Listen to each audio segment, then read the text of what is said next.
Her hair? Softer than silk. Her lips? Even softer still. She is patient when most would be frustrated, and she treats everyone with the same beautiful honesty. I love the way her name flows from my lips and out for the world to behold. The echoes linger in my ears each time I say it, as if it were too holy to say so callously.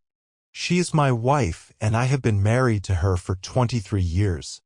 We met at a park. It was an uneven place with sloping hills everywhere. Not so easy to traverse. There I was, sitting at a bench, listening to the wind blowing through the trees, shivering my teeth off because I had forgotten to listen to the weather report. I did not notice her at first, which was admittedly a surprise because my ears had gotten pretty good. Anyway, suddenly there's this warm thing pressed up against right arm, and I jerked away in shock. I must have moved away too fast because next thing I knew I was nearly on the grass.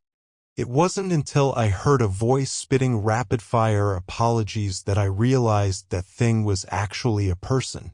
I let out a sigh of relief, fixed my glasses, and tapped the bench to let her know it was okay to sit back down. I had noticed that she had immediately stood back up after seeing my less than flattering reaction. I'm sorry. I didn't mean to surprise you, she said cautiously. It's all right, I said, shifting to my left as I heard the park bench creak under the new weight. I didn't mean to react like that. She giggled. What a nice sound. You put on quite a display, she teased. Well, she's quite friendly. I didn't look too stupid, did I? I asked. Like a complete dancing buffoon, this mystery woman declared. Oh? Dancing, people usually cough up some cash after watching a street performer, I retorted with a smile on my face. Only if they thought what they saw was impressive, she pointed out. Ouch. I can't believe a complete stranger first scares me so much I fell on my ass and then insults me. I'm being attacked, I said, laughing. Then there was a pause. I frowned. Her voice disappeared behind the haze of wind and passers-by. Did she leave? I wondered to myself. Oh man, maybe I insulted her. Then she returned. Cassandra, she said, her voice softer than before. We're not strangers anymore. It was just a simple introduction.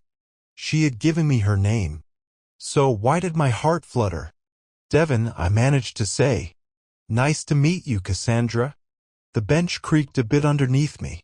So, Devin, I won't give you money for your little display, but I can buy you lunch, she teased again, but this time her voice was a lot closer. To my sensitive ears, it sounded like she was speaking directly into them. And it was like music. I accepted her offer. We walked together out of that park, still teasing and laughing. But while she was talking about how I love this cafe, she discovered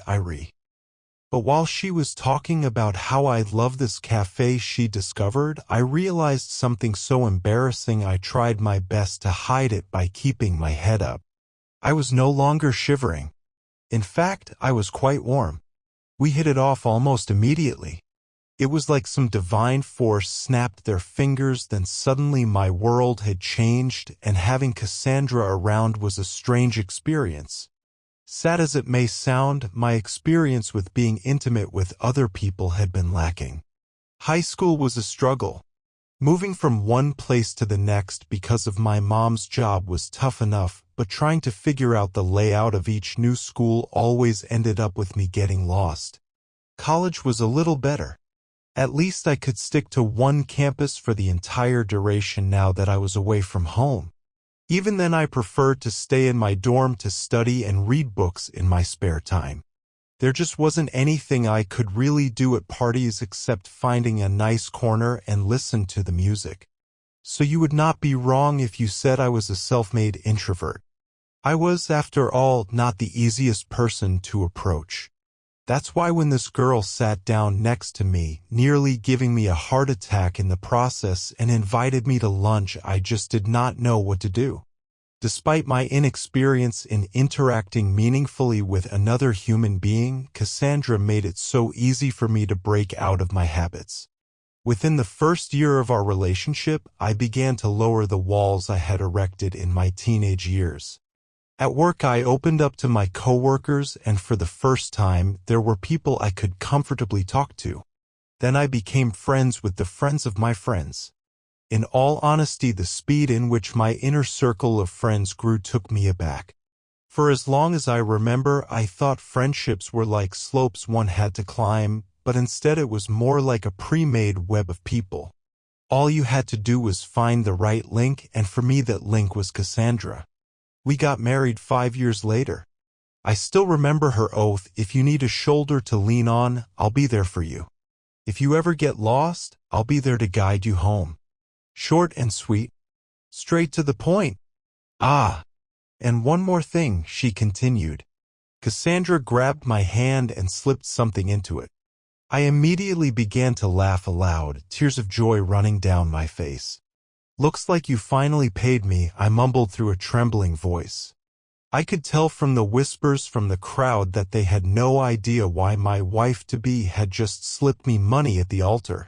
The people I had gotten to know thanks to the woman in front of me, the people that I had opened up to, were left ignorant to the significance of her action, and that only made us laugh even harder.